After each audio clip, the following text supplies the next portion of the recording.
الحمد لله نحمده ونستعينه ونستغفره ونؤمن به ونتوكل عليه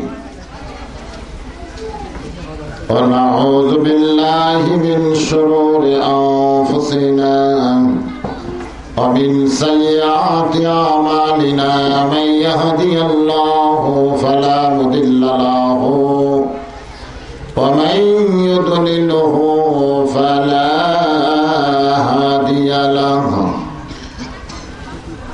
সবাই জবান খুলে বলেন আশহাদু আল্লা ইলাহা ইল্লাল্লাহু ওয়াহদাহু লা শারীকা লাহু ওয়া আশহাদু আন্না মুহাম্মাদান আবদুহু ওয়া রাসূলুহু الذي أرسل رسوله بالحق بشيرا ونذيرا وداعيا إلى الله بإذنه وسراجا منيرا فقد قال الله تعالى في كلامه المجيد والفرقانه الحميد সমস্যারে সবাই পড়েন আউযু বিল্লাহি মিনাশ শাইতানির রাজীম বিসমিল্লাহির রহমানির রহিম ইন্নাল্লাহা ওয়া মালাইকাতাহু ইসাল্লুনা আলান নবী ইয়া আইয়ুহাল্লাযীনা আমানু সাল্লু আলাইহি ওয়া সাল্লিমু তাসলিমা আল্লাহুম্মা সাল্লি আলা মাওলানা মুহাম্মাদ ওয়া আলা আলি সাইয়্যিদিনা শাফিআনা মাশরিকে হুব্বে মুহাম্মদ সকলে বলি সাল্লাল্লাহু আলাইহি মাতলায়ে দিওয়ানি মা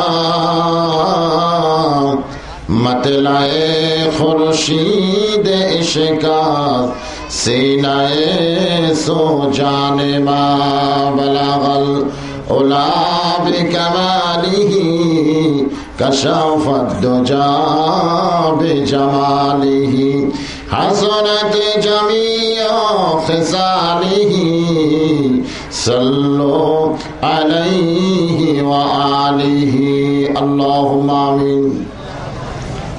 জান্নাতের বাগান থেকে জান্নাতি মানুষদেরকে নিয়ে আমি গুনাহগার তোমার রহমতের দরজায় দোখানা হাত তুলেছি আল্লাহ। হাসরের ময়দানে জাব্বার আর কাহার নামের রূপ নিয়ে তুমি যখন বিচার শুরু করবে, তোমার সামনে দাঁড়ায়া সমস্ত নবীরা নাফসি নাফসি বলে কাঁদতে থাকবে।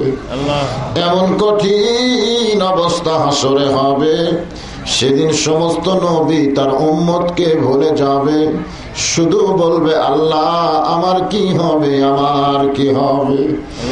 একমাত্র দরদি নবী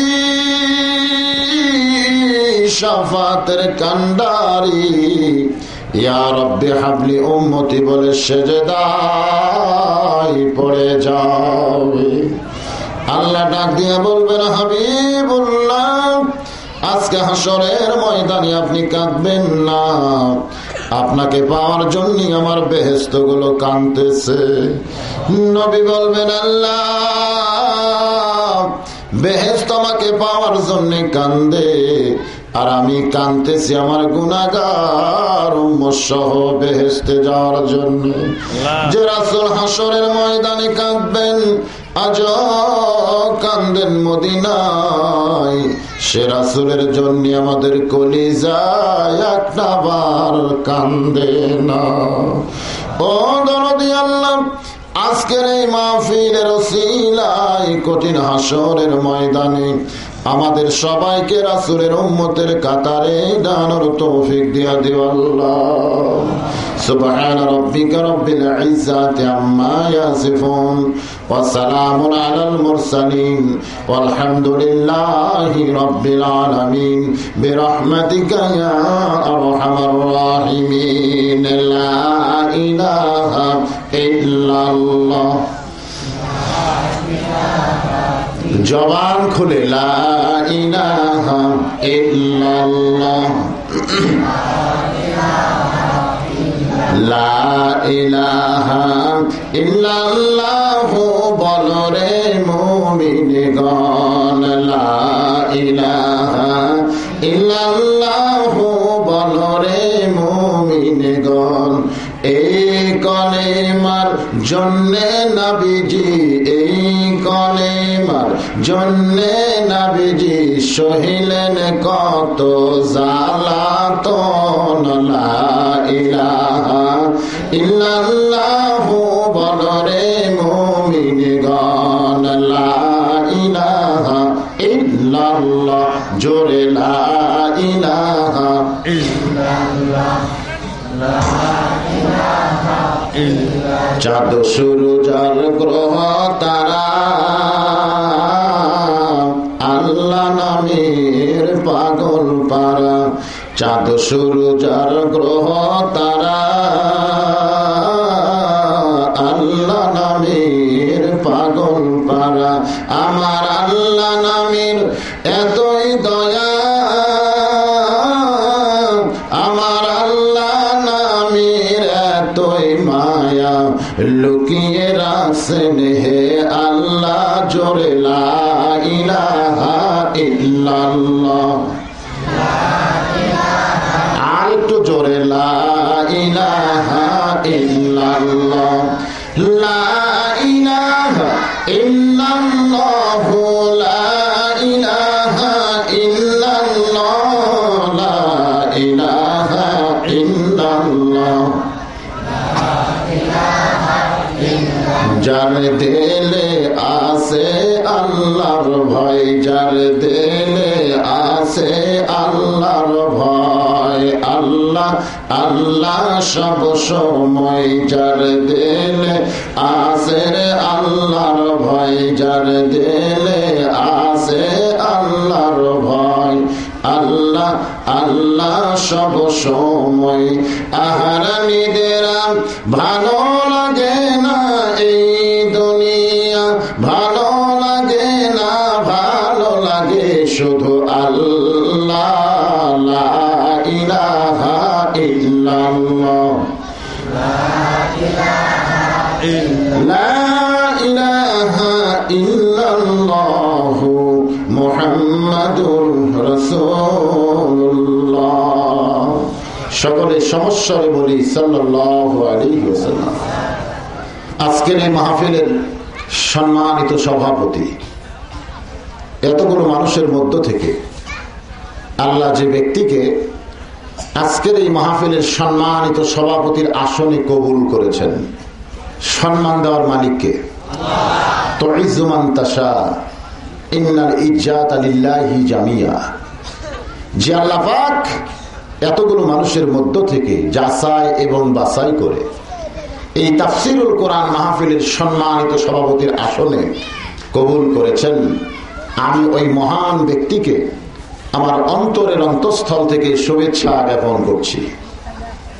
আজকের এই মাহফিলের সম্মানিত সুধী সমাজ, যিনার নাম বিজ্ঞাপনের ভিতরে আছে, প্রধান অতিথি, বিশেষ অতিথি এবং অনেকগুলো অতিথিবৃন্দ, আমি সমস্ত সুধী সমাজকে আমার অন্তরের অন্তঃস্থল থেকে শুভেচ্ছা জ্ঞাপন করছি। আজকের এই মাহফিলের আমন্ত্রিত উলামায়ে কেরাম, যিনারা মাগরিবের নামাজের পর থেকে আমি টেজে আসার আগ পর্যন্ত কোরআন হাদিসের আলোকে অত্যন্ত সুন্দর সুন্দর ওয়াজ করে আপনাদের শোনালেন, আমি সমস্ত বক্তাগণকে অন্তরের অন্তঃস্থল থেকে শুভেচ্ছা জ্ঞাপন করছি। আজকের এই মাহফিলের সবচাইতে আকর্ষণীয় ব্যক্তি হলেন তিনারা, যাদেরকে দেখার জন্য আল্লাহ ফেরেশতা নাজিল করেছে। ওই সমস্ত ব্যক্তি কারা? আমার সামনে যারা বসে আছেন, সুবহানাল্লাহ বলেন। এমন একটা মাহফিলে আল্লাহ পাক আপনাদেরকে কবুল করেছেন যে মাহফিলকে দেখার জন্য আল্লাহ অসংখ্য রহমতের ফেরেশতা নাজিল করেছে। এটা কি আপনাদের বিশ্বাস হয়? এখানে যে ফেরেশতা এসেছে এটা কি আপনাদের বিশ্বাস হয়? আপনারা কি দেখছেন কোনোদিন? না দেখি বিশ্বাস। আমি আপনাদেরকে দুটা কথা বলবো। একটা হলো ফেরেশতাদের দেখা যায় না, আর একটা হলো ফেরেশতাদের দেখা যাচ্ছে না। আপনারা কোনটা ঠিক বলবেন?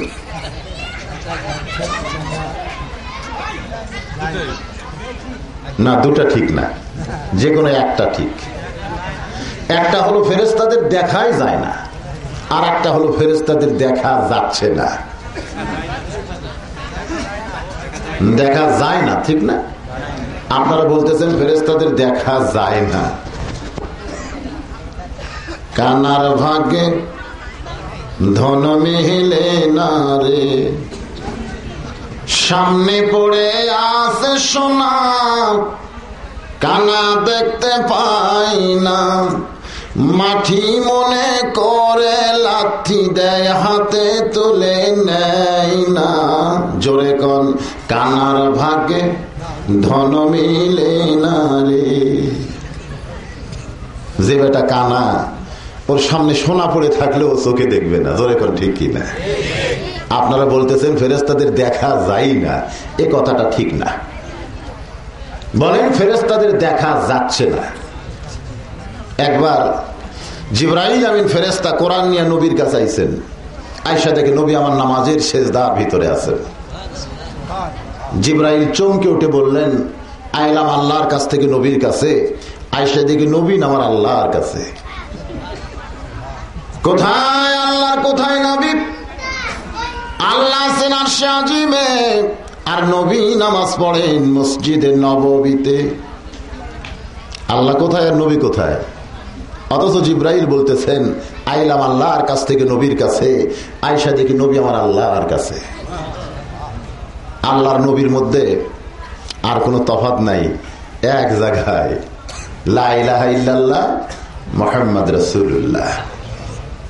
এক জগ পানির মধ্যে এক মুষ্টি চিনি দিয়া ঘন্টন মারলে পানির মধ্যে চিনি যেমন বিলীন হয়ে যায়, যখন কোন বান্দা আল্লাহর নামাজের সেজদায় ওই বান্দাটা আল্লাহর ভিতরে তেমন বিলীন হয়ে যায়। জিবরাইল বললেন, নবী যখন আল্লাহর কাছে, মাঝখানে জিবরাইলের দরকার কি আছে? আমার আল্লাহ ইচ্ছা করলে সরাসরি আল্লাহর নবীকে কোরআন দিতে পারতেন। জোরে কোন পারতেন কি পারতেন না? কিন্তু জিবরাইলকে সেট করছেন কেন? এর মধ্যে রহস্য আছে না নাই? জিবরাইল ফেরেশতা দেখেন নবী যখন নামাজের সেজদায়, এই সময় তো আল্লাহর কোরআন নবীকে দেওয়ার কোনো উপায় নাই। একটুখানি দাঁড়িয়ে থেকে জিবরাইল দেখতে পান এক নম্বর সাহাবী নবীর দিকে আসতেছে। সুবহানাল্লাহ বলেন। এক নম্বর সাহাবীর নাম কি? আবু বকর সিদ্দিক। মানুষের চেহারায় জিবরাইল আবু বকর সিদ্দিকের সামনে দাঁড়িয়ে বলে, আসসালামু আলাইকুম আবু বকর ভাই। এই মুহূর্তে জিবরাইল ফেরেশতা কোথায়? জিবরাইল ফেরেশতা আবু বকরকে বলতেছেন, আবু বকর ভাই এই মুহূর্তে জিবরাইল ফেরেশতা কোথায়? সঙ্গে সঙ্গে হযরত আবু বকর চোখ বন্ধ করে জিবরাইল বলতেছেন, কাউরে যদি আপনি খোঁজেন তাহলে চোখ বন্ধ করলেন কেন? কিছুক্ষণ পরে জিবরাইল আবু বকরের দিকে তাকায় আছে, চোখ খুলে খফ করে জিবরাইলের হাতটা ধরেছে। জিবরাইল বলে, আমার হাতটা ধরেন কেন? আবু বকর বলেন, আমি চোখ বন্ধ করে 7 আসমান খুঁজেছি, কোন জায়গায় জিবরাইলকে দেখতে পারলাম না। চোখ বন্ধ করে তাহাতুস সালাহ পর্যন্ত খবর নিলাম, কোন জায়গায় জিবরাইল ফেরেশতা নাই। আমি ডানে দেখলাম, বামে দেখলাম, আমার পিছন দিকে দেখলাম, জিবরাইল নাই। আমার বিশ্বাস তুমি আল্লাহর ফেরেশতা জিবরাইল। জিবরাইল আল্লাহু আকবার তাকবীর দিয়া বলেন, ওস্তাদও যেমন ছাত্র বানাইছে একটা তেমন। এখন বলেন ফেরেশতাদের কি দেখা যায়? জোরে কোন দেখা যায়? যায়, কিন্তু আমাদের জন্য যাচ্ছে না। কানার ভাগ্যে আমরা হয়েছে কানা। এই রে কানা। এখানে অসংখ্য রহমতের ফেরেশতা এসেছে। আজকের এই মাহফিলের সম্মানিত শ্রোতা মণ্ডলী, আমি আমার অন্তরস্থল থেকে আপনাদেরকে শুভেচ্ছা জ্ঞাপন করছি এবং পর্দার অন্তরালে আমার যে সমস্ত মা বোনেরা আছে আমি তাদেরকেও শ্রদ্ধা জানাই। এই মুহূর্তে জানতে চাচ্ছি আপনারা সকলে কেমন আছেন? জোরে সরে, আরো জোরে। আসলে কি ভালো আছেন? ভালোটা হলো দুই রকম, একটা হলো শারীরিক, একটা হলো মানসিক। শারীরিকটা হলো শরীয়ত আর মানসিকটা হলো মারেফাত। অনেকে মনে করে মারেফাত হলো পীর সাহেবদের তৈরি করা জিনিস। আসলে মারেফা হলো আরবি শব্দ, এর বাংলা অর্থ হলো প্রকৃত পরিচয় জানা। কোন জিনিস ব্যাপারে সঠিক পরিচয় নাম করার নাম, অর্জন করার নাম হলো এলমে মারেফাত। আমার কথা কি বুঝলেন? এই কোরআন শরীফ তেলাওয়াত করা, কোরআনের অর্থ বোঝা, এটা হলো শরীয়ত। আর কোরআন মোতাবেক নিজের জীবন পরিচালনা করার নাম হলো মারেফাত। বাংলাদেশের শরীয়তের কোরআন আছে, কোরআনের তেলাওয়াত হয়, কোরআনের তাফসীর হয়, কিন্তু কোরআন মোতাবেক বাংলার মানুষ চলতে পারে না, চলতেও চায় না। জোরে কোন ঠিক কিনা? হাজার হাজার বছর এরকম যদি কোরআনের তাফসীর হয় আর কোরআনের আইন মোতাবেক যদি বাংলার মুসলমান না চলে, এই দুনিয়াতে তারা মুসলমানের দাবি করতে পারবে, কিন্তু হাসরের ময়দানে মুসলমানের কাতারে তারা দাঁড়াতে পারবে না। জোরে বলেন ঠিক কিনা? কোরআনের দেশ হলো বাংলাদেশ। অসংখ্য কোরআনের মাদ্রাসা, কোরআনের হাফেজ, আলেম বাংলাদেশে আছে না নাই? জোরে কোন আছে না নাই? কিন্তু কোরআন মোতাবেক চলার জায়গা তো আমরা খুঁজে পাচ্ছি না ভাই। এরকম কেন হলো? এই কেনর উপরে আমি ওয়াজ করব। আমি এসেছিলাম মালঞ্চি তাফসীর মাহফিলে। আমি সেখানে বলেছিলাম, মাথায় যদি চুলকানি হয়, পায়ে পাতায় চুলকানির ওষুধ মালিশ করে কোনো লাভ হয়েছে? কোথায় মালিশ করে? কোন জায়গায়? চুলকানি বাড়বে না কমবে? অনুনাজ্জিলু মিনাল কুরআনি মা হুয়া শিফাউ ওয়া রাহমাতুল লিল মুমিনিন। জোরে বলেন সুবহানাল্লাহ। এমন একটা কিতাব আমরা পাইছি, যে কিতাব থেকে আলোচনা শুরুর আগ দিয়া আমি আপনাদের একটু চিনতে চাই। কারণ যেখানে ওয়াজ করতে যাই শ্রোতাদের মধ্যে আমি দুইটা দল দেখতে পাই। একদল শ্রোতা ইশার নামাজও পড়ে নাই, ফজরের নামাজ পড়বে কিনা আল্লাহ ভালো জানে। এই মাহফিলে এরকম শ্রোতারা আছে না নাই? যারা ইশার নামাজও পড়েনি, ফজরও, এরপরে ওরা ঘন্টার পর ঘন্টা ওয়াজ শুনবে। জোরে কোন ঠিক কিনা? এই সকল শ্রোতারা বক্তার আকর্ষণে মাহফিলে আসে, আল্লাহর কোরআনের আকর্ষণে কোনোদিন আসে না। আগেই শোনে কোন বক্তা আসতেছে, বলে অমুক বক্তা, যাব না। ওয়াজ করে ঠিকই, ওয়াজ সাটে না। আবার যখন শোনে কোন বক্তা আসতেছে, বলে অমুক বক্তা যাইতেই হবে। আল্লাহর কোরআনের আকর্ষণে কোরআনের মাহফিলেরা কোনোদিন আসে না, এরা আসে বক্তার আকর্ষণে। জোরে কোন কার আকর্ষণ?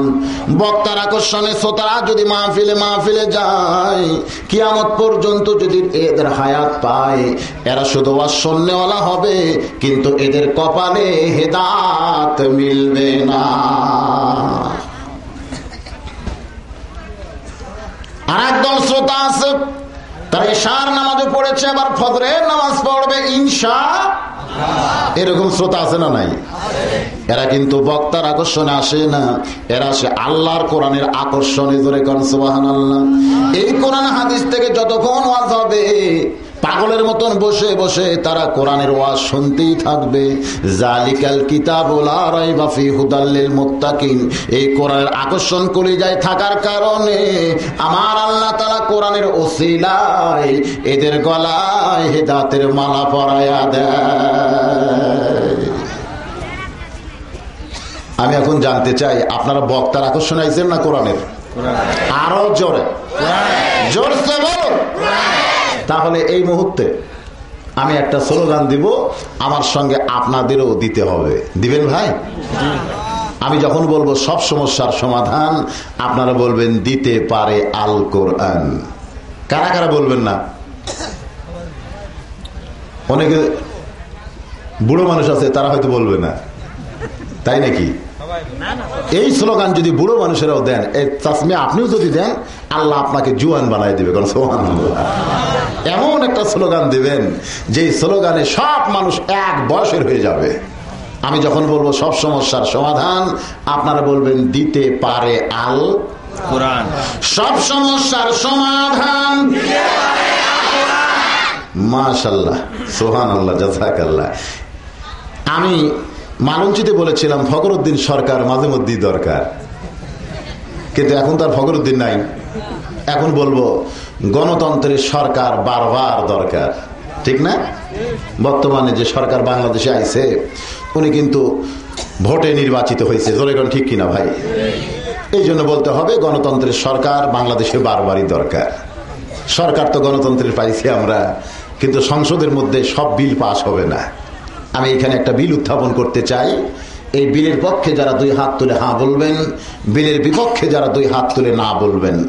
হ্যাঁ যদি বেশি হয় বিলটি পাস হবে, না বেশি হলে বিলটি নাকচ হয়ে যাবে। বিলটি হলো এই, যারা রাজি আছেন তো, যারা আল্লাহর কোরআনের পক্ষে দুই হাত তুলে হ্যাঁ বলেন, লিল্লাহি তাকবীর, হাত নামান। যারা এই কোরআনের বিপক্ষে তারা দুই হাত তুলে না বলুন। সর্বসম্মতিক্রমে আমরা কোরআনের পক্ষের মানুষ, এই বিলটি আজকের মাহফিলে পাশ হয়ে গেছে, জোরে কোন সুবহানাল্লাহ। আর কি কোনো সমস্যা আছে ভাই? এই মুহূর্তে আপনাদের কাছে আমি জানতে চাই, মুসলমানেরা কিন্তু বর্তমানে দুই দল, জোরে কোন কয় দল? একটা হলো তালের মুসলমান, যাই বলে আইরে সেই দিকে যাইরে, বোঝাশোনা নাই রে। আপনাদের এলাকায় রবর ছিল, কিন্তু আমাদের বগুড়াতে রবর ছিল, বাঁশের কঞ্চি কাটলে পানি বের হয়, ও পানি খাইলেই ব্যারাম বেদি ভালো হয়। এদিকে হয়েছে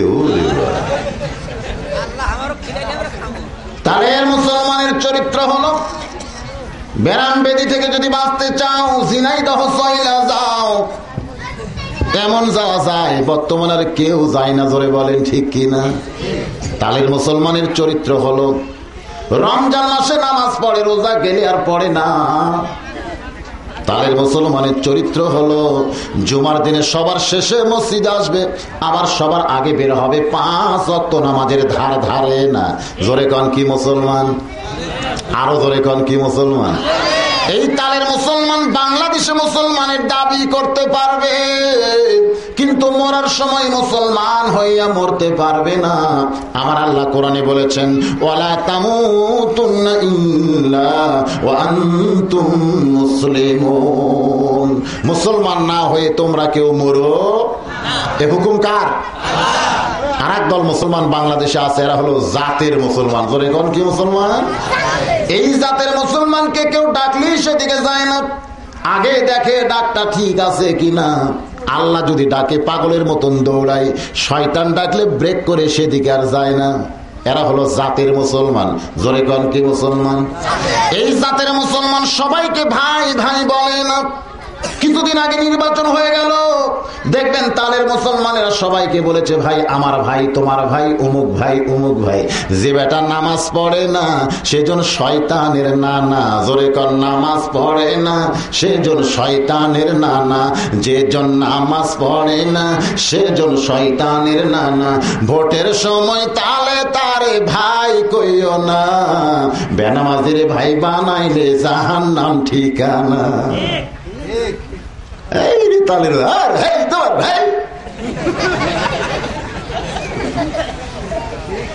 যে বেটা নামাজ পড়ে না ও হলো শয়তানের নানা, তারে কেউ ভাই কইও। আল্লাহ কোরআনে বলেছেন, ইন্না শাইতানা লাকুম আদুব্বুন ফাত্তাখিযুহু আদুওয়া। শয়তান হলো তোমাদের শত্রু, শয়তানকে কোনোদিন ভাই বানায়ও না, বরং শত্রু হিসাবে ধরতে হবে। এই ঘোষণা কার? ভোটের আগে কতগুলো আবার লেভেল পাল্টাইছিল। আমাদের এলাকার কথা বলতেছি ভাই, এক নেতা ভোটের আগে জায়নামাজ কান্দে রাখছে, হাতে নিচে তসবিহ। ওর এক চামচা আমারে কইছে, হুজুর ভোটের আগেই নেতা একদিন আসরের নামাজ 4 বার পড়ছে। আমি কইলাম এটা কি সম্ভব?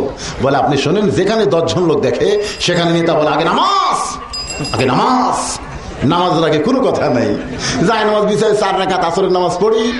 বলে ভাই আমি আগে যা ছিলাম বর্তমানে নাই, আমার লেভেল পাল্টে গেছে, আপনাদের একটু ভোট চাই। আবার যেখানে 20 জন লোক দেখে সেখানে বলে আগে নামাজ, তারপরে কথা, আগে নামাজ। সেখানে আবার 4 রাকাত নামাজ পড়ে বলে এবার আমি লেভেল পাল্টাইছি, আগে যাচ্ছিলাম বর্তমানে নাই, আমার দিকে তাকায় দেখাবি ভালো হয়ে গেছি, আপনাদের ভোট একটু চাই। আবার যেখানে 30 জন লোক দেখে বলে আগে নামাজ, নামাজের আগে কোনো কথা নাই। তোর সামসা বলছে নেতা সাহেব আসর যে 4 বার হলো, কয় ভোটের আগে হোক অসুবিধা নাই, ভোটের আগে, ভোটের আগে হোক অসুবিধা নাই। ভোটের আগে এরকম কিছু লেভেল পাল্টায় গ্রামের সাধারণ মানুষের কাছে তারা সুর শোনাইছে, গরিবের বন্ধু, সমাজসেবক, জনদরদি, এই কইয়া ভোট হইয়া নেতা হইছে ভাই। এখন কিন্তু আর নেতার কাছে যাইতে পারবেন না, জোরে বলেন ঠিক কিনা? তাই বলে বলতেছি না আপনাদের এলাকার নেতার কথা, আমি কিন্তু তা বলতেছি না। আসেন, আমরা সবাই জাতের মুসলমান, জোরে কোন কি মুসলমান? এই মুহূর্তে আর ভূমিকা লম্বা নয়, সরাসরি আল্লাহর কোরআন থেকে আমি আলোচনায় আসতে চাই। তার আগে জানতে চাচ্ছি এই কোরআনের দাম কত আপনারা কি জানেন? জানেন না? আমি এক মাহফিলে জিজ্ঞাসা করেছিলাম কোরআনের দাম কত, একজন লাভ দৌড়ি করেছিল ভালোটা 100, খারাপটা 50। আমি কইলাম দাম কেমনে জানলেন ভাই? কয় কিনবার গেলেই বোঝা যায়। দোকানদার আমার কইল ভালো নেবেন না খারাপ নেবেন? আমি চমকে উঠলাম, কোরআনের আবার ভালো মন্দ আছে। এই যে আপনারা যে কোরআন শরীফ দেখতেছেন, তাকায় দেখেন, একটু তাকায় দেখেন আল্লাহর কোরআন, সুবহানাল্লাহ। আসেন সেই কোরআনের আলোকে রাসূলের হাদিস থেকে আমি আপনাদের সামনে আলোচনা করতে চাই। আমি অবশ্য মালঞ্চি যে ওয়াজটা করেছিলাম, এখানে আসার সঙ্গে সঙ্গে একজন রিপোর্ট করছে, হুজুর ধরছেন ঠিকই, শেষ করেন নাই। প্রশ্ন ছিল 6টা, ধরে এখন কয়টা মনে আছে আপনাদের? হ্যাঁ, যখন কাফের বেঈমানেরা দেখলো মুসলমানের সঙ্গে পারা যাচ্ছে না, আজ থেকে 1300 বছর আগে, তখন মুসলমানের হাতে আল্লাহ এমন একটা পাওয়ার দিছিল যে মুসলমান যেখানেই যায় সেখানেই হয় বিজয়। জোরে বলেন সুবহানাল্লাহ। কোন কাফের বেঈমান মুসলমানের সামনে দাঁড়াতে পারে নাই। মুসলমান তখন ইমানের বলে বলিয়ান ছিল। আল্লাহ গোটা পৃথিবী তখন মুসলমানের পায়ের তলায় দিয়েছিল। জোরে বলেন সুবহানাল্লাহ। সেই সময় বাগদাদের খলিফার নাম ছিল হারুনুর রশিদ। জোরে বলেন নাম কি? ইসলাম ইতিহাস পড়ে দেখেন, ওই সময় গোটা পৃথিবী শাসন করত মূলত 2 জন। একজন হলো হারুন রশিদ, আর একজনের নাম হলো শার্লেমেন। শার্লেমেন হলো খ্রিস্টান। শার্লেমেন বলেছে বাঘের কাছে বিড়াল যেমন, আমি শার্লেমেন খলিফা হারুনের কাছে হলাম তেমন। ধরে কর সুবহানাল্লাহ। তাহলে 1300 বছর আগে হিসাব করলে দেখা যায় গোটা পৃথিবী শাসন করেছে মুসলমান। জোরে বলেন কে? 1300 বছর আগে মুসলমানেরা গোটা পৃথিবী শাসন করলো। আজকে 1300 বছর পরে সেই মুসলমান কেন খ্রিস্টান কাফেরদের অধীন হয়ে গেল? এর পিছনে কারণ আছে না নাই? জোরে বলেন আছে না নাই? এই কারণগুলোই তো তাফসীর মাহফিলে আমাদের শিখতে হবে, জানতে হবে ভাই। কোন কারণে আমাদের ভরাডুবি হইল? কোন কারণে আজকে আমাদের পজিশন এমন নিম্নে চলে গেল? প্রমোশনের মানুষ কেন ডাউনে যায়? এইটা একটু চিন্তা করার দরকার আছে না নাই? জোরে করা আছে না নাই? এই চিন্তা না করা পর্যন্ত মুসলমানের কিন্তু কোনো উন্নতি হবে না। আল্লাহর কোরআনের মাহফিলে এসে সেই আলোকে একে একে আপনাদের সামনে কথাগুলো উপস্থাপন করতে চাই। মুসলমানদের সঙ্গে যখন কাফেরেরা পারতেছে না, তখন মুসলমানকে ডাউন করার জন্য তারা কৌশলে 6টা প্রশ্ন করেছিল। 1 নম্বর প্রশ্ন হলো তোমাদের আল্লাহ কোথায় আছে? আল্লাহ দেখান লাগবে, মনে আছে আপনাদের? 2 নম্বর প্রশ্ন হলো তোমাদের আল্লাহ এখন কি করতেছে বলতে হবে। 3 নম্বর প্রশ্ন হলো তোমাদের আল্লাহ কোন দিক হয়ে বসে আছে। 4 নম্বর প্রশ্ন হলো তোমাদের আল্লাহর ঢপটা কেমন। আর 5 নম্বর প্রশ্ন হলো তোমাদের আল্লাহর আগে এই পৃথিবীতে কে ছিল। আর 6 নম্বর প্রশ্ন হলো তোমরা বলো তোমাদের নবী নাকি 7 আসমান পাড়ি দিয়া আল্লাহর বাড়ি আরশে আজিমে গিয়া দিদার করেছে, মেরাজ করেছে। আসমানের কোন দরজা দিয়ে নবী আল্লাহর বাড়ি আরশে আজিম গেল? দরজা দেখান লাগবে। এই 6টা প্রশ্ন যখন 1300 বছর আগে মুসলমানদের সামনে কাফেরেরা করেছিল, তখন এই প্রশ্নের সামনে সমস্ত মুসলমান দুমড়ে মুচড়ে গেল। দুমড়ে মুচড়ে বোঝেন, তরবারি দিয়া মুসলমান গোটা বিশ্ব জয় করেছে, কিন্তু জ্ঞানের দিকটা মুসলমান একটু ডাউন হয়ে গেল। কোন মুসলমান যখন 6টা প্রশ্নের উত্তর দিবার পারতেছে না, ইরাকের বাগদাদ শহরে একদিকে কাফের, একদিকে মুসলমান। খুব খেয়াল করে শুনবেন, একদিকে কে? আর একদিকে কে? মুসলমানদের মধ্যে যারা মস্ত বড় বড় আলেম তারাই শুধু ওই ময়দানে উপস্থিত হয়েছে, পাইকারি হারে সবাই যায় নাই। কারণ আলেম বান্দা যারা হবে, আল্লাহর নবী বলেছেন সব আলেমের কথা এর মধ্যে আনা যাবে না। খায়রুকুম মান তাআল্লামাল কুরআন ওয়া আল্লামা। হুজুর বলেন ওই ব্যক্তি হলো সবচাইতে দামি, সবচাইতে জ্ঞানী, যে কোরআন শিখেছে এবং অপরকে শিখায়। জোরে বলেন সুবহানাল্লাহ। কোরআনের জ্ঞান যার ভিতরে আছে তিনি হলেন সবচাইতে বড় জ্ঞানী। জোরে কর না সুবহানাল্লাহ। আজকে বাংলাদেশে বহু বুদ্ধিজীবী আছে, জোরে কর আছে না নাই? বাংলাদেশের এক বুদ্ধিজীবী কয়েকদিন আগে জনকণ্ঠ পেপারে লিখলো যে আল্লাহর নবী নাকি কাফেরদের ভয়ে গভীর রাত্রে মক্কা ছেড়ে মদিনায় পালিয়ে গেছে। একটা বুদ্ধিজীবীর মাথায় কি বুদ্ধি আইলো দেখলেন? নবী নাকি আমার পালিয়ে গেছে। নবী পালাইছে না আল্লাহর হুকুমে গেছে? কিন্তু একজন বুদ্ধিজীবী কি কয়? নবী নাকি পালাইছে। নাউজুবিল্লাহ। নবীর শানে এ কথা বাংলাদেশের একজন বুদ্ধিজীবী কয়, ও আবার ঢাকা ভার্সিটির প্রভাষক। ভাইজান, কোরআন হাদিসের জ্ঞান যাদের নাই তাদের বুদ্ধিজীবী কোনোদিন বলা যাবে না। অথচ আমাদের বাংলাদেশে তেনারাই বুদ্ধিজীবী হয়েছেন।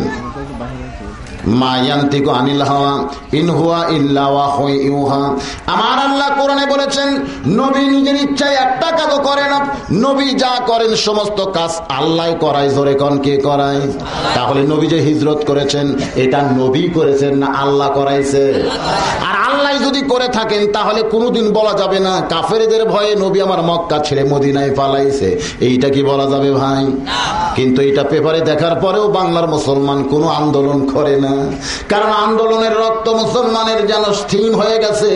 মুসলমান যেন নিজের ঈমান বাঁচানোর জন্য ঘরের মধ্যে ঢুকছে।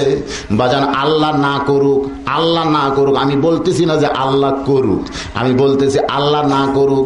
যদি এখন ভারত বাংলাদেশকে আক্রমণ করে আর বাংলাদেশের মসজিদের ইমাম যদি মুসল্লিকে বলে চলো বাবা ওযু করে মসজিদে যাই, ভারত বাংলাদেশকে ধরছে আর ইমাম বলতেছে চলো ওযু করে মসজিদে যাই, মুসলিমরা বলতেছে হুজুর কেন? বলে মসজিদের মধ্যে দোয়া ইউনুস খতম করা লাগবে, কারণ ভারত বাংলাদেশকে ধরছে। এই মুহূর্তে দোয়া না করলে বাঁচার কোনো বুদ্ধি নাই। মসজিদের মধ্যে যায় 1,24,000 লা ইলাহা ইল্লা আনতা সুবহানাকা ইন্নী কুনতু মিনাজ জালিমিন দোয়া পড়ে ইমাম মুসল্লিকে নিয়ে কাঁদতেছে রব্বানা যালামনা। আল্লাহ কয় যতই কাঁদেক রে ইমাম তোর দোয়া কবুল হবে না। কারণ যে মুহূর্তে শত্রুরা তোমার দেশকে আক্রমণ করছে ওই মুহূর্তে মসজিদের মধ্যে যতই দোয়ার মাহফিল করো একটা দোয়াও কবুল হবে না। ধরে কোন ঠিক কিনা? তোমার দোয়া কবুল হবে তুমি যদি মসজিদের মুসল্লিকে ওযু না করাইয়া বরং যার যা অস্ত্র আছে ইমানের বলে বলিয়ান হইয়া শত্রুর বিরুদ্ধে ময়দানে গিয়া দোয়া করো, আল্লাহ আমরা কাফেরদের বিরুদ্ধে বিজয় চাই, তোমার সেই দোয়া আল্লাহ কবুল করবে। জোরে কোন ঠিক কিনা? ব্যাখ্যালে শুনলে আমার ওয়াজ কিন্তু বোঝা খুবই কঠিন হবে। আল্লাহর কোরআন আমাদের সামনে আছে না নাই? মানুষটির নাম হলো হযরত আলী। ধরে বলেন নাম কি? দাওয়াতের কাজ করে। দাওয়াত কারে কয় আপনাদের একটু বোঝানোর জন্য বলতেছি। কুনতুম খায়রা উম্মাতিন উখরিজাত লিন-নাস তা'মুরুনা বিল মা'রুফি ওয়া তানহাউনা আনিল মুনকার। এইটুকুই হলো আমার আজকে তাফসীর মাহফিলের তহবিল। এইটুকু নিয়ে আমি সামনের দিকে যেতে চাই। খুব খেয়াল করে শুনবেন। হযরত আলী দাওয়াতের কাজ করে রাস্তা দিয়ে বাড়িতে আসতেছেন। জোরে কোন কোথায় আসতেছেন? বাড়িতে আসার দরকার আছে না নাই? আমার আল্লাহ কোরআনে বলেছেন হুন্না লিবাসুল লাকুম ওয়া আনতুম লিবাসুল লাহুন্না। জোরে সোরে বলেন সুবহানাল্লাহ। হযরত আলী দাওয়াতের কাজ করে যখন নিজের বাড়ির দিকে আসতেছেন, আসার সময় দেখেন রাস্তার ডান পাশে কে যেন পড়ে আছে। রাস্তার পাশে যদি কেউ পড়ে থাকে তার কাছে যাওয়ার কথা ইসলামে আছে না নাই? হযরত আলী আস্তে করে লোকটার কাছে গিয়া জোরে সোরে সালাম দিলেন, আসসালামু আলাইকুম ইয়া আব্দুল্লাহ, ইয়া আল্লাহর বান্দা তোমার প্রতি আল্লাহর রহমত বর্ষিত হোক। লোকটা যদি জীবিত হয় তাহলে সালামের উত্তর দেওয়া হলো ওয়াজিব। জোরে বলেন উত্তর দেওয়া কি? হযরত আলী এই মনে করি সালাম দিলেন, যদি জীবিত হয় তাহলে সালামের উত্তর দিবে, আর যদি মরি যায় সালামের উত্তর দিবার না পারলেও লাভ না লস।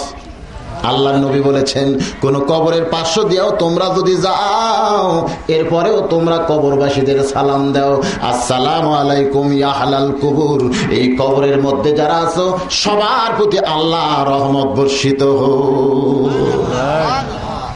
হযরত আলী সালাম দিছে, লোকটা মাথা তুলে বলতেছে এই মিয়া আমারে সালাম দিলা কে? হযরত আলী কই পড়ে থাকা মানুষের গরম হওয়ার বেশি। তুমি রাস্তার ধারে পড়ে আছো, আমি তোমার সালাম দিলাম, আমারে সালাম দিল কেন? তুমি সালামের অর্থ বুঝো? ওরে বাবা, আলীরে বলতেছে তুমি সালামের অর্থ বুঝো? আসলে চিনে না তো, না চিনে অনেক কিছু হয়, হয় কি হয় না বলেন? আমি গতকাল আইসা যদি আপনাদের এলাকায় কোন এক চা স্টলে বসে চা খাই, কেউ আমাকে বলতে হুজুর আপনার বাড়ি কোথায়, কিন্তু আগামীকাল এসে যদি কোন এলাকার চা খায় আর কি কেউ বলবে? সবাই বলে হুজুর তো বজলুর শীত, আমাদের এখানে ওয়াজ করছে। ভাই আমরা তো চিনি, ধরে কোন ঠিক কিনা? চিনা চিনের একটা ব্যাপার আছে। ওই রাস্তার পাশে পড়ে থাকা মানুষ তার আলীরে চিনে না, যে আলী সম্পর্কে নবী বলেছেন আনা মাদিনাতুল ইলমি ওয়া আলিউ বাবুহা, ধরে কোন সুবহানাল্লাহ। আমি হচ্ছে ইলমের শহর, আলী হচ্ছে তার দরওয়াজা। আর সে আলীকে রাস্তার পাশে পড়ে থাকা মানুষটা বলতেছে মিয়া তুমি কি সালামের অর্থ বোঝো মিয়া? হযরত আলী বলতেছে আপনার কাছেই বুঝতে চাই। এবার পড়ে থাকা ফকির বলতেছে সালামের অর্থ হলো যার প্রতি সালাম দেওয়া তার প্রতি আল্লাহর রহমত বর্ষিত হওয়ার দোয়া করা। আমার পেটে 2 দিন হলে কোনো খাদ্য যায় নাই, ক্ষুধার জ্বালায় পেটে আমার আগুন জ্বলতেছে।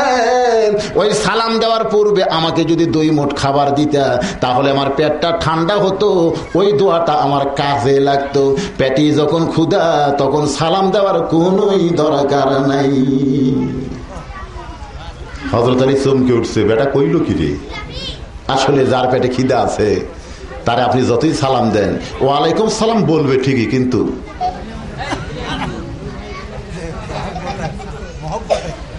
হযরত আলী আল্লাহর কোরআনের দিকে খেয়াল করলেন। আল্লাহ কোরআনে বলেছেন আম্মা সাইলা ফালা তানহার, রাস্তার ধারে আশেপাশে কোনো সাইলকারী যদি তোমাদের কাছে কিছু খাবার চায়, খাবার না থাকলেও তার সঙ্গে খারাপ ব্যবহার করা যাবে। হযরত আলী বলতেছে ভাইজান আমি দাওয়াতের কাজ করে আসতেছিলাম, আমার টোপলার মধ্যে কোনো খাবার নাই, তোমার পেটে যে ক্ষুধা আছে এটা আমি জানি না। ওই যে সামান্য দূরে আমার বাড়ি দেখা যায়, ওই বাড়ি পর্যন্ত কষ্ট করে যদি তুমি যাও তাহলে আল্লাহর রাস্তে তোমাকে খাবার দিব ইনশাআল্লাহ। রাস্তার পাশে পড়ে থাকা মানুষটা বলতেছে তোমারে আমি চিনি না, তবে তুমি যখন তোমার বাড়িতে যাওয়ার দাওয়াত আমারে দিলা, তবে একটাবার আমার দিকে খেয়াল করো, ক্ষুধার জ্বালায় আমার দেহটা এতই দুর্বল, তোমার বাড়ি পর্যন্ত যাওয়ার ক্ষমতা আমার নাই। তোমার বাড়ির দরজায় যদি নিবার চাও তাহলে আমাকে কান্দে করে নেওয়া লাগবে। কোন ফকির যদি কারো কান্দে চড়বার চায় আপনারা বলেন তো তার ভাগ্যে ভিক্ষা আছে? কিন্তু হযরত আলীর কাছে আল্লাহর কোরআন থাকার কারণে কোরআন বলছে সাম্মা সাইলা ফালা তানহার, আলী রে সাইলকারীকে তুমি ঘৃণা করো না, সাইলকারীর চাওয়াকে তুমি ফিরাইয়া দিও না। হযরত আলী ফকিরকে কান্দে করে তার বাড়ির দরজায় নিয়ে আইলেন। আনার পরে ফকিরকে মাটিতে রাখতে যখন যাচ্ছেন তখন তার মনে পড়ে যায় হাসরের ময়দানে বলিবেন আল্লাহ তোমার দরজায় ভিক্ষা করতে গেলাম, তুমি কেন ভিক্ষা দিলা না? বান্দা বলবে আল্লাহ আপনি তো ভিক্ষুক হবার পারেন না, কবে আমার দরজায় ভিক্ষা করতে গেছিলেন? আল্লাহ বলবে বান্দারে কোন ফকির যখন তোর দরজায় ভিক্ষা করতে গেল আমি আল্লাহ তখন ফকিরের সঙ্গে ছিলাম। হযরত আলী দেখতেছে ফকিরের সঙ্গেই যদি আল্লাহ থাকে তাহলে কাঁধের ফকিরকে সরাসরি মাটিতে রাখা যাবে না। তার টোপলার মধ্যে একটা পুরানো কাপড় আসিল, জোরে কোন কি কাপড়? ওই পুরানো কাপড় বের করে মাটিতে যখন বিছাতে চায় এমন সময় আল্লাহর কোরআন বলতেছে লান তানালুল বিররা হাত্তা তুনফিকু মিম্মা তুহিব্বুন, আল্লাহ রাস্তায় যদি কিছু বিলাতে চাও, বিছাইতে চাও, দান করতে চাও তাহলে তোমার মহব্বতের জিনিসটাই বিলাইয়া দাও। ওই টোপলা মধ্যে হযরত আলীর একটা চাদর ছিল, যেই চাদর তিনি নিজে শুধু গায়ে দিয়েছেন, নিজের ব্যবহারে কোনোদিন মাটিতে বিছাই নাই। ওই দামি চাদরটা আল্লাহর কোরআনকে দাম দিয়া ফকিরের জন্য মাটিতে বিছায়া দিলেন। ধরে বলেন সুবহানাল্লাহ। হযরত আলীর কাছে কোরআন বড় না চাদর বড়? আপনাদের কাছে কি বড়? টাকা দান করার সময় দেখবে 500 টাকার 5টা লোট আছে, 100 টাকার 5টা লোট আছে, এর মধ্যে যেইটা চিরা পুরানো ওইটাই দিবে। এখন ঠিক কিনা ভাই? হায় রে হায়, দান করার সময় সবচাইতে চকচকে টাকাটাই দান করা লাগবে। আল্লাহ কোরআনে বলেছে লান তানালুল বিররা হাত্তা তুনফিকু মিম্মা তুহিব্বুন, যেটার প্রতি তোমার মহব্বত বেশি ওটাই আল্লাহ রাস্তায় দান করে দাও, কারণ ওটা আল্লাহ রাস্তায় দান শুধু আল্লাহর জন্য করো নাই, তোমার জন্যই করছো। জোরে বলেন ঠিক কিনা ভাই? হযরত আলী তার নিজের দামি চাদর ফকিরের জন্য মাটিতে বিছায়া দিয়া কান থেকে ফকিরকে মাটিতে বসায়া এখন দরজায় গিয়া সালাম দিলেন। নিজের বাড়ির দরজায় যখন আপনি যাবেন সালাম দেওয়ার দরকার আছে না নাই? আল্লাহর নবী বলেছেন, তুমি যখন তোমার বাড়ির দরজায় যাবে কিংবা কোনো বান্দার বাড়ির দরজায় যাবে, সর্বপ্রথম সালাম দিবে, আসসালামু আলাইকুম ইয়া হালাল বাইত। এই বাড়ির মধ্যে যারা আছো সবার প্রতি আল্লাহর রহমত বর্ষিত হোক। জোরে কোন সুবহানাল্লাহ। হযরত আলী কয়েকদিন দাওয়াতের কাজ করে নিজের বাড়ির দরজায় এসে জোরে সরে সালাম দিলেন, আসসালামু আলাইকুম ইয়া হালাল বাইত। হযরত আলী যখন সালাম দিয়েছেন, মা ফাতেমা ছিল তখন অন্দর মহলে। জোরে বলেন কোথায়? প্রত্যেকটা মুসলমানের বাড়িতে একটা মহল থাকতে হবে, যে মহলের নাম হলো কি মহল? একটু জোরে সরে কোন? অন্দর মহল। অন্দর মহলকে শরিয়াতে বলা হয় পর্দা মহল। যেই মহলের মধ্যে পাইকারি হারে পরপুরুষ ঢুকতে পারবে না, যারা মুহরিম তারাই শুধু ঢুকতে পারবে। গায়রে মুহরিম ওই মহলের মধ্যে ঢুকতে পারবে না। ওই মহলের মধ্যে শুধু নারীরা থাকবে। জোরে কোন কে থাকবে? নারীরা থাকবে, পুরুষেরা ঢুকতে পারবে না। একটা মুসলমানের বাড়িতে পাইকারি হারে সব পুরুষ ঢোকার কোনো অনুমতি নাই। কিন্তু আমাদের বাংলাদেশে অনেক বাড়ি আছে, বাড়িটাকে বানাইছে সদর মহল। জোরে কোন কি মহল? সবাই ঢুকতেছে, কোনো অসুবিধা নেই। আপ টু ডেট যুগে অন্তর্মহল করলে অনেকে আবার অনেক কিছু মনে করে রে ভাই। আজকে যদি ভাবি দেওরার সঙ্গে দেখা করতে না চাই, অনেক দেওরা রাগ করে বলবে আমার ভাবি পাগলি হয়েছে। জোরে কোন কি হয়েছে? অনেক যুবতী শালী যদি দুলাভাইয়ের সঙ্গে সামনে পর্দা করতে চায়, অনেক দুলাভাই বলবে শালী আমার পাগলি হয়েছে। অথচ আল্লাহর হুকুম হলো যুবতী শালী দুলাভাইয়ের সামনে যাবার পারবে না, দেওরার সামনে ভাবি কোনোদিন পর্দা ছাড়া আসতে পারবে। এই কথাটা আসতে বলবে না, জোরে আরো জোরে বলে আসতে পারবে? ওরে বাবা। কিন্তু বাংলাদেশে দেওরা এসে গান ধরছে, ভাইয়া তোমার বর আমি যে দেবর, বুঝে দেখো ভাবি কার বেশি দাবি, কারে তুমি করবা আপন করবা কারে পর। এখন ভাবি কি কয়, বাড়ির পাশে বেতের আড়া হাজুর আছে ছোট দেওরা রে, স্বামী আমার যেমন তেমন, দেওরা হলো কলজার মতন রে। আমি সমস্ত মা বোনদের জন্য বলি, মা ওই দেওরার দুলাভাইয়ের সঙ্গে দেখা করবেন না। যদি দেখা করতে চান, কথা করতে বলতে চান, তাহলে পর্দার ভিতর থেকে বলতে হবে। জোরে বলেন ঠিক কি না? অন্দরমহলে ছিল মা ফাতেমা। জোরে বলেন কোথায়? সালাম দিছে কে? হযরত আলীর সালামের কণ্ঠ বিবির কানে গেছে। আল্লাহর নবী বলেছেন, মা ফাতেমা আমার আলীকে যেন কোনোদিন কষ্ট দিস না মা। কারণ আলীর সঙ্গে কিন্তু নবী ফাতেমারে বিয়ে দেয় নাই। আলীর সঙ্গে ফাতেমার বিয়ে দেওয়ার ঘটক হইল আমার আল্লাহ। জোরে বলেন ঘটক কে? আমার আল্লাহ তাআলা দুইটা বিয়ার ঘটকালি করেছে। দুইটা বিয়ার ঘটক কিন্তু হলেন আমার আল্লাহ। একটা হলো আদম হাওয়া, আর একটা হলো আলী আর ফাতেমা। কারণ হযরত আলী ছিলেন রাসূলের চাচাতো ভাই। জোরে কোন কি ভাই? চাচাতো ভাইয়ের সামনে কেউ কোনোদিন নিজের মেয়ে বিয়ে দিতে চায় না।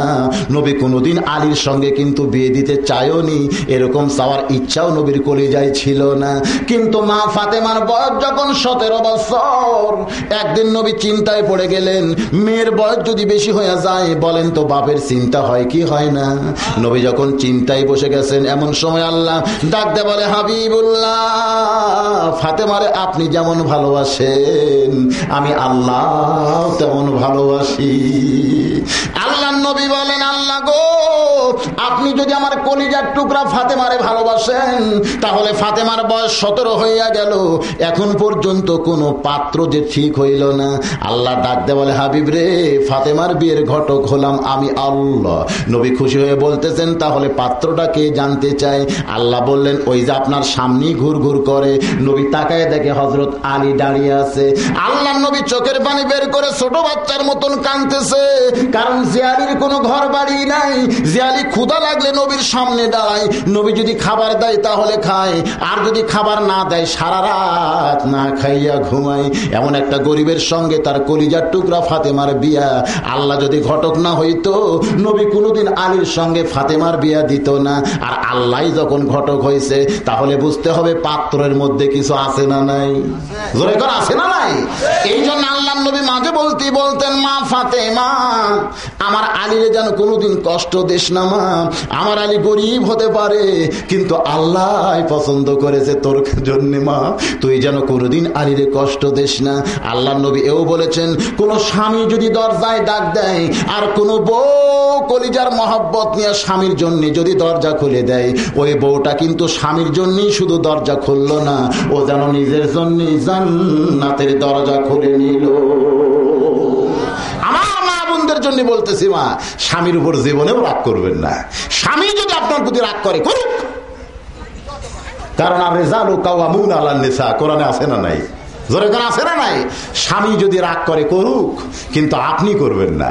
সব সময় স্বামীর সামনে নরম ভাষায় কথা বলবেন। কোন বিবির কথার দ্বারা স্বামী যদি কলিজায় কষ্ট পায়, আর জীবনের সমস্ত আমল আল্লাহ পুড়ে ছাই করে দিবে। আমার মা বোনদের জন্য বলি, একটু হুঁশিয়ার হয়ে যান। আল্লাহ নবী বলেছেন, আল্লাহর পরে কাউরে যদি সেজদা দেওয়ার হুকুম থাকতো তাহলে প্রত্যেকটা বিবিকে বলতাম তোমার স্বামীর পায়ে সেজদা করো। কিন্তু আল্লাহ কোরআনে বলেছেন, ইয়া আইয়ুহাল্লাযীনা আমানুর কাউ ওয়াসজুদু ওয়া'বুদু রাব্বাকুম, সেজদা এবং রুকু শুধুমাত্র আল্লাহর জন্য। আল্লাহ খাস করে নিয়েছেন তার নিজের জন্য। এই জন্য বিবিকে বলা হইল না তোমার স্বামীর পায়ে সেজদা করো। তবে হাদিস দ্বারা বোঝা যায় আল্লাহর পরই বিবির কাছে তার স্বামীর দাম বেশি। ধরে বলেন ঠিক কিনা ভাই? খুশি না বেজার? হুজুর তো আমাকে পক্ষে ওয়াজ করতেছে, আর মা বোনেরা একটু মন খারাপ করতেছে, এতদিন তো গরম হচ্ছিলাম আর বুঝি গরম হওয়া যাবে। হযরত আলী যখন দরজায় সালাম দেয়, সালামের কণ্ঠ চলে গেছে ফাতেমার কানে। মা ফাতেমা ছিল অন্দর মহলে। জোরে বলেন কোথায়? অন্দর মহল থেকে মা ফাতেমা দৌড়ে আসতেছে, কিন্তু কিছু দূর আসার পরেই ঘুরমি খেয়ে পড়ে যায়। হযরত আলী দরজা থেকে চমকে উঠছেন। বাড়ির মধ্যে ফাতেমা পড়ে গেছে, দরজা থেকে হযরত আলী চমকে উঠলেন কেন? জোরে কোন? আল্লাহর নবী বলেছেন, ইত্তাকু ফিরাসাতাল মুমিনিনা ফাইন্নাহু ইয়ানজুরু বিনুরিল্লাহ। জোরে সরে বলেন সুবহানাল্লাহ। আল্লাহর নবী বলেন, মুমিনদের দৃষ্টি নজরকে তোমরা ভয় করো। যারা মুমিন মুসলমান হবে তারা শুধু তোমাদের মতন দুই চোখ দিয়ে দেখবে না, তাদের আর একটা চোখ আছে। এই চোখ দিয়ে তারা দেখবে সূর্যের আলো, চন্দ্রের আলো লাগবে না। এই চোখ দেখতে গেলে লাগবে ইয়ানজুরু বিনুরিল্লাহ, আল্লাহর নূরের সাহায্যে দেখবে। জোরে বলেন সুবহানাল্লাহ। বিশ্বাস হয়? এই চোখ কয়টা? দুইটা। ছোটবেলায় আপনার পড়েন না, মুরব্বী এখানে আছে। একে চন্দ্র, দুইয়ে পক্ষ, তিনে নেত্র মানে কি? চোখ। জোরে কর, নেত্র মানে কি? চোখ। চোখ আসলে তিনটা। দুই চোখের খবর জানি, আর একটার খবরই জানি না। হযরত আলী চমকে গেলেন, নিজেই দরজা খুলে বাড়ির মধ্যে যাইয়া দেখে ফাতেমা পড়ে আছে। নিজের বিবি যদি পড়ে থাকে স্বামীর কি করা দরকার? হযরত আলী আস্তে করে হাঁটু গেড়ে বসে ফাতেমার কপালে হাত দিয়ে বললেন, হাসান হোসেনের মা, এভাবে তুমি পড়ছো কেন? বউটা যদি বিপদে থাকে, অসুখে থাকে, বেমারিতির মধ্যে পড়ে থাকে, স্বামীর জন্য উচিত হলো মাঝে মধ্যে বিবির কপালে হাত দেওয়া, মাঝে মধ্যে বিবির চুলটা টেনে দেওয়া, মাঝে মধ্যে বিবির কপালে একটু ওষুধ মালিশ করে দেওয়া। মাইশা হাদিস শরীফের মধ্যে বলেছেন, সামাইলি তিরমিজি শরীফের মধ্যে হাদিস কানা আছে, একদিন আমি অসুস্থ হয়ে বিছানার মধ্যে শুয়ে আছি। আমি ঘুম থেকে চেতন পাইলাম, দেখি আল্লাহর নবী জয়তুনের তেল গরম করে আমার কপালের মধ্যে মালিশ করতেছে। জোরে কোন সুবহানাল্লাহ। মাইশা বলেন, ইয়া রাসূলুল্লাহ, যার জুতার পরশে আল্লাহর আরশ ধন্য হয়ে যায়, যে নবীর জুতার পরশে আল্লাহর আরশ ধন্য হয়ে যায়, সেই নবীর হাত দিয়ে আমার কপালে তেল মালিশ কেমনে করে? আল্লাহর নবী বলেন, আয়েশা রে, হুন্না লিবাসুল লাকুম ওয়া আনতুম লিবাসুল লাহুন্না। তুমি আমার বিবি, আমি তোমার স্বামী। তুমি আমার পোশাক, আমিও তোমার পোশাক। তোমার যদি অসুস্থ হও, তোমার যদি কষ্ট হয়, আমি স্বামী হইয়া তোমার খেদমত মেহনত করে জান্নাত পাওয়ার চায়। জোরে বলেন সুবহানাল্লাহ। আল্লাহর নবী যদি তার বিবির কপালে তেল মালিশ করে দেয়, আমাদের বিবির কপালে একটু তেল মালিশ করার দরকার আছে না নাই? ওরে বাবা, কারেন্ট যেদিন চলে যায়, আপনাদের গ্রামে তো কারেন্টই নাই, খালি বউরে কয় বাতাস কর বাতাস কর, বউ খালি সমানে পাকা হাঁকায় আর স্বামী খালি। নবাবজাদা নসরুল্লাহ হয়েছে, আল্লাহর কোরআন পড়েন, বউ যদি 100 বার পাকা হাঁকায়, স্বামীর উচিত হলো 200 বার পাকা হাঁকায়। জোরে কোন কয়বার? আল্লাহ কোরআনে বলেছেন, আর রিজালু কাওয়ামুন আলান নিসা, পুরুষেরা বিবির উপরে থাকবে। জোরে কোন ঠিক কিনা? বউ যদি 100 বার হাঁকায়, আপনি কয়শো বার পাল্লা পাল্লি করে পাকা হাঁকাবেন? একজন খালি পাকার বাতাস করবে আর একজন খালি লাখ ডাইকে ঘুম পাড়বে। এটা ইসলামের নিয়ম না। হযরত আলী হাঁটু গেড়ে বসে ফাতেমার কপালে হাত দিয়ে বললেন, ও হাসান হোসেনের মা, এভাবে কেন পড়ছো আমি জানতে চাই। ফাতেমা মুস্কি হাসি দিয়ে বলতে, স্বামী গো, কলিজার মহব্বতে দরজা খুলতে চাইলাম, কিন্তু 3 দিন হলে না খাওয়ার কারণে আমার দেহটা এত দুর্বল হয়ে গেছে, আমার ভাগ্য বড় খারাপ, স্বামীর জন্য দরজা খুলতে পারলাম না। আমার মা বোনদের জন্য বলতেছি, মা একটু শোনেন। মা ফাতেমা মুস্কে হাসি দিয়ে বলে, স্বামী গো, কলিজার মহব্বতে দরজা খুলতে চাইছিলাম, কারণ স্বামী দরজায় ডাক দিলে বিবি যদি দরজা খুলে দেয়, সে যেন জান্নাতের দরজায় খুলে নেয়। আমি এই আশায় দরজা খুলতে চাইছিলাম, কিন্তু 3 দিন হলে না খাওয়ার কারণে আমার দেহটা এতই দুর্বল হয়ে গেছে, দরজা খোলার আগেই আমি ঘুরমি খেয়ে পড়ে গেছি, আমার ভাগ্য বড় খারাপ, আমি স্বামীর জন্য দরজা খুলতে পারলাম না। হযরত আলী ছোট বাচ্চার মতন কান্দে আর বলে, ফাতেমা রে, কি সতী সাধবী বিবি পাইছে আমি রে, 3 দিন হলে না খাইয়ে আছে, তারপরও স্বামীর জন্য দরজা খুলতে চায়, আমি কোনোদিন তোমারে সুখ শান্তি দিবার পারলাম না। ফাতেমা মুস্কি মুস্কি হাসে আর বলে, স্বামী গো, আমার না খাওয়ার গল্প শুনে আপনি অন্তরে কষ্ট নিয়েন না। আপনি কি জানেন আমাদের কলিজার টুকরা হাসান আর হোসাইন আজকে 2 দিন হলে কোনো কিছুই খাই নাই, না খাইয়া মাঝখানের ঘরে কানতে কানতে ঘুমায় গেছে। আমি মা আমার সন্তানদের কিছু খাবার দিবার পারি নাই, আমার 2টা সন্তান না খাইয়া কানতে কানতে ঘুমায় গেছে। হযরত আলী চমকে গেলেন, বিবি তার 3 দিনের না খাওয়া, সন্তানগুলো 2 দিন হলে খায় নাই। এমন সময় দরজায় বসে আছে ফকির। দরজায় কে বসে আছে? হযরত আলী বাড়ির মধ্যে ঢুকে দেখে বউ তার কয়দিন খায়নি, সন্তানগুলো 2 দিন খায় নাই। আর ফকিরকে কি বলেছে, ও ফকির ভাই, আমার বাড়ি পর্যন্ত যদি যাবার পারো তাহলে আল্লাহর হস্তে খাবার দিব ইনশাআল্লাহ। কিন্তু বাড়ির মধ্যে ঢুকে দেখে হযরত আলীর চাইতে বড় ফকির আর দুনিয়াতে নাই। এখন খালি হাতে ফকিরের কাছে কেমনে যায়? যেই ফকির সালাম দিলে বলে, এই মিয়া, সালাম দিলে কি মিয়া, কি বলে? রাগ বেশি না কম? রাগী ফকিরের হাতে খালি হাতে কেমনে যায়? হযরত আলী পেরেশান হয়ে গেলেন, চিন্তায় পড়ে গেলেন। আলী যখন পেরেশান হয়েছে, খালি হাতে ফকিরের কাছে কেমনে যায়? এমন সময় আল্লাহর কোরআন সামনে দাঁড়াইছে, কারণ কোরআনের চাইতে বড় বন্ধু আর মুসলমানের জীবনে একটাও নাই। জোরে সরে বলেন সুবহানাল্লাহ। সেদিন ষোড়শী নির্জন পথে যাবে, কোন জন কটু কথা কবে না। পথে আর প্রান্তরে সম্পদের মোহে পড়ে, পথে আর প্রান্তরে সম্পদের মোহে পড়ে, খুন আর রাহাজানি হবে না। যদি মেনে চলি কোরআন আর রাসূলের বিধান, সকলেই শান্তিতে থাকবে। বাংলার আকাশে কলেমার পতাকা যেদিন দুলবে। কোরআন যে কত সুন্দর এটা সেদিনই বুঝতে পারবেন যেদিন কোরআনের আইন মোতাবেক আমাদের দেশটা চলবে। ধরে কর ঠিক কিনা ভাই? এখন পর্যন্ত বুঝতে পারি নাই কোরআন কত সুন্দর, কোরআন যে মানুষের কত বড় বন্ধু। হযরত আলী যখন পেরেশান হয়ে গেছে, এমন সময় আল্লাহর কোরআন সামনে এসে বলতেছে, ইয়া আইয়ুহাল্লাযীনা আমানুস্তাঈনু বিস-সাবরি ওয়াস-সালাহ ইন্নাল্লাহা মা'আস-সাবিরিন। আলী রে, পেরেশান হইয়া কান্দিস না। যদি আল্লাহর কাছে কিছু পাবার চাও, তাহলে ধৈর্য আর নামাজের ভিতর দিয়া চাও।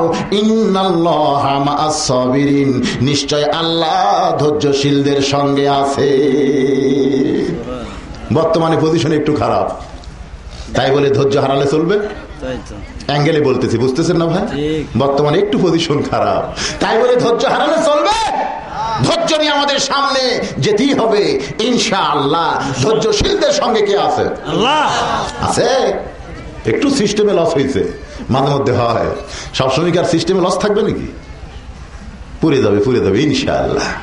হযরত আলীর সামনে কোরআন দাঁড়িয়ে বলতেছে, আলী, তোর দরজায় ফকির বসে আছে, বিবি 3 দিনের না খাওয়া, সন্তানগুলো 2 দিন হলে খায় নাই। এই জন্য পেরেশান হোস না, বরং আল্লাহর নামাজ পড়ার ধৈর্য ধর। মা ফাতেমা যেখানে পড়ে আছে তার পাশেই যায় নামাজ বিছায়া হযরত আলী 4 রাকাত সালাতুল হাজত নামাজ পড়ে আল্লাহর কাছে 2 খানা হাত তুলে কান্দে, আল্লাহ, ও দরদি আল্লাহ, তুমি ছাড়া আমার কেউ নাই। মাবুদ গো, রাস্তার ফকিরকে কান্দে করে বাড়ির দরজায় বসে রাখছি, কিন্তু বাড়ির মধ্যে ঢুইকা দেখে আমার চাইতে বড় ফকির আর কেউ নাই। আমার বিবি 3 দিন হলে খায়নি, আমার সন্তানগুলো 2 দিন হলে খাই নাই।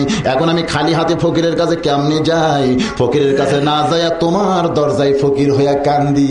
আল্লাহ, তুমি যদি আলী ফকিরকে কিছু দাও, তাহলে দরজার ফকিরকে আলী কিছু দিয়া দিবে। আর তুমি যদি আলী ফকিরকে ফিরাইয়া দাও, তাহলে দরজার ফকিরের কাছে খালি হাতে আলী কেমনে যাবে? ও দরদি আল্লাহ, তুমি কোরআনে বলেছো, আম্মা সাইলা ফালা তানহার, ফকিরকে ফিরান যাবে না। তোমার কোরআনকে বিশ্বাস করে রাস্তার ফকিরকে দরজায় বসে রাখছি, ফকিরকে ফিরান যাবে না বলে ফকিরকে কান্দে করে দরজায় নিয়ে আইছি। এখন তোমার দরজায় আমি ফকির হইছি, তুমি যদি আমারে ফিরায় দাও, তাহলে বুঝবো তুমি বক্তা ভালো, কিন্তু তোমার আমল নাই। আল্লাহরে তুলছে বেকায়দায়, বুঝেন? বেকায়দায় বুঝেন? যে বক্তা ওয়াজ করে আমল করে না, ওই বক্তার ওয়াজ শোনা যাবে? আল্লাহ ওয়াজ করেছে ফকিরকে ফিরান যাবে না, এখন আল্লাহ যদি ফকিরকে ফিরিয়ে দেয়, তাহলে বোঝা যাচ্ছে আল্লাহ বক্তা খালি ওয়াজ করে আমল করে না। হযরত আলী চোখের পানি বের করে এমন করে যখন কাঁদতেছে, আল্লাহ রহমতের দরিয়ায় জোশ লাগছে।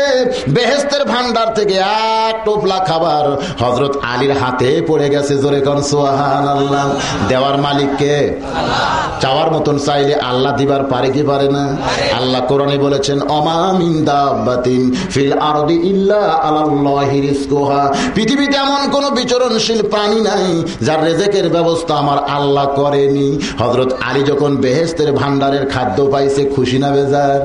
বাজান রে, খাদ্য নিয়ে যখন দরজার দিকে যাই, দুনিয়ার একটা ধনী মানুষের বাড়িতে যদি কোরমা পোলার পাক হয়, পাশে যদি একটা গরিবের বাড়ি থাকে, বলেন তো সুগন্ধ যায় কি যায় না?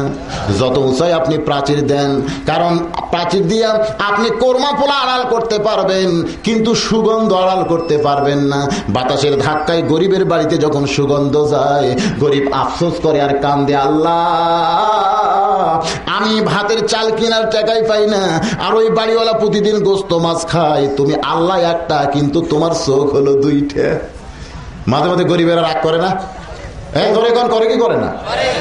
লাইলাতুল বরাতে আমার মুসল্লিকে কইছিলাম সারা রাত ইবাদত করে আল্লাহর কাছে কানবার চাই, তখন গরিবরা বলছিল, হুজুর আমাকে দরকার নাই। আমি বললাম, কেন? বলে, আপনার কথা মতো কয়েক বছর কাম হয় না, কেমনে বোঝো? আপনি কি মনে করেন আমরা হিসাব জানি না? আমি বললাম, কি হিসাব জানো তোমরা? একজন দাঁড়িয়ে বলতেছে, হুজুর, ফেরেশতা আল্লাহ সারা রাত ধনীকের সম্পদের হিসাব করে, যখন ফজরে আজান দেয় তখন ফেরেশতারা কয় আল্লাহকে, আল্লাহ গরিবের কি? আল্লাহ কয় যা আসলো তাই। তো আমাদের ভাগ্যের কোনো পরিবর্তন নাই হুজুর, কান্দা কান্দি যতই করেন ওই ধনী করুক না করেন, আমরা গরিবের আর কানতে চাই না, কারণ আমাদের দুনিয়াতেও শান্তি নেই, মরার পরে কি প্রমাণ ছাড়া বুদ্ধিও নেই। সারা রাত বউ চলকে নিয়ে ঘুম পাড়বার চাই। বাজান একটু খেয়াল করে কথা শুনতে হবে। আমার আল্লাহ তাআলা গরিবের পক্ষে না ধনীর পক্ষে ভাই? একটা জিনিস একটু থিসিস করেন, একটু গবেষণা করে দেখতে পারবেন, গরিবের পক্ষেই কিন্তু আল্লাহ আছে। জোরে বলেন ঠিক কিনা? গরিবের পক্ষে নবী, গরিবের পক্ষেই সব। আজকে যতগুলো নেতা ভোট পাইছে এরাও কিন্তু গরিবের বন্ধু হয়েই ভোট চাইছে, কোনোদিন ধনীকের বন্ধু হওয়ার চাই নাই। জোরে কোন ঠিক কিনা? তাহলে সবাই কার পক্ষে? আরো ধরে কোন কার পক্ষে? আল্লাহ কোরআনে বলেছেন আল্লাহু গানিয়ুন ওয়া আনতুমুল ফুকারা, একমাত্র আমি আল্লাহ হলাম ধনী, বাদ বাকি সবাই ফকির। এই মাহফিলে যারা আছি সবাই কি? একটু জোরে সরে বলেন সবাই কি? আল্লাহর বান্দারে খেয়াল করেন, হযরত আলীর হাতে যখন খাবার আইছে, এই খাবারের সুগন্ধ আছে না নাই? এই সুগন্ধ ঢুকছে হাসান হোসেনের নাকের ভিতর। দুইটা ভাই কয়দিন হলে খায় নাই, 2 দিন হলে না খাওয়ার কারণে ঘরের মধ্যে ঘুমাইছে। না খাওয়া শরীরে কিন্তু ঘুম খুব একটা সাটে না। হোসেন ছোট্ট ছেলে, হাসানকে ডাক দেওয়াল, হাসান ভাই, ঘরের বাইরে মনে হয় খাবার সুগন্ধ পাওয়া যায়। দুইটা ভাই দরজা খুলে দেখে বাবার হাতে খাবার টোপলা। খুশি না বেজার? 2 দিন হলে না খাওয়া দুইটা ছেলে। হাসান সামনে দৌড়ে এসে 2খানা হাত বাড়ায় কাঁদতেছে, বাবা আজকে 2 দিন হলে কোনো কিছুই খাইনি গো বাবা। হোসেন ছোট্ট ছেলে দৌড়ে এসে বাবার 2টা পা জাপটে ধরে বলতেছে, বাবাই ভালো, মা ভালো না। ফাতেমা মুস্কি মুস্কি হাসতেছে, কারণ হোসেন যে কথাটা কইছে এটা খাওয়ার জন্যে। কিসের জন্যে? কারণ ছোট ছেলে যার কাছেই পাবে তাকেই বড় বলবে। জোরে কোন ঠিক কিনা ভাই? বাপের কাছে ছেলে 1 টাকা চাইছে, বাবা 1 টাকা দেয়নি, চাচা যদি 5 টাকা দেয়। এখন যদি ছেলেকে জিজ্ঞাসা করেন তোর বাপ ভালো না চাচা ভালো, চাচাই বলো, চাচাই বলো। কারণ যে টাকা দিবে ওর কাছে সেই ভালো। জোরে কোন ঠিক কিনা? হোসাইন দেখতেছে বাবার হাতে খাবার টোপলা, এই টোপলা থেকে যদি খাবার পাওয়ার চাই একটুখানি অভিনয় না করলে তো হয় না। এই জন্য বাবার কাঁধ পা ধরে কাঁদতেছে আর বলতেছে, বাবাই ভালো, মা ভালো না, বাবাই ভালো, মা ভালো না। মা ফাতেমা মুস্কি মুস্কি হাসতেছে, কিন্তু সত্য কথা কি, বাবা ভালো না মা ভালো? একটু জোরে কন, বাবা ভালো না মা ভালো? না, দুটো না। জোরে কন, বাবা ভালো না মা ভালো? আরো জোরে, জোরসে বলে। যারা এখানে বাপ আছে তারা কিন্তু খেপে যাচ্ছে। এটা আমার কথা না, নবী কইছে। এক সাহাবী পিছন থেকে দাঁড়িয়ে বলে, ইয়া রাসূলুল্লাহ খেদমত করবো কার? আল্লাহ নবী বললেন তোমার মার। সাহাবী বলেন, ইয়া রাসূলুল্লাহ এরপরে? আল্লাহ রাসূল বললেন তোমার মার। এরপরে খেদমত করবো কার? আল্লাহ রাসূল বললেন তোমার মার। কয়বার কইছে? এরপরে সাহাবী যখন বললেন, ইয়া রাসূলুল্লাহ এরপরে খেদমত করবো কার? আল্লাহ রাসূল বললেন তোমার বাবার এজলেস, বসো। এর আগে 3 বার মায়ের কথা কইছে, রাসূল কিন্তু বসতে বলেন নাই। যে বাবার কথা একবার বলেছেন তখন আল্লাহ রাসূল বললেন বসো। সামনে ওমর ফারুক ছিলেন, সামনে কে? দাঁড়িয়ে বলে, ইয়া রাসূলুল্লাহ আপনিও বাপের জাত, আমিও বাপের জাত। আপনি মায়ের কথা যদি 3 বার বলেন তাহলে বাবার কথা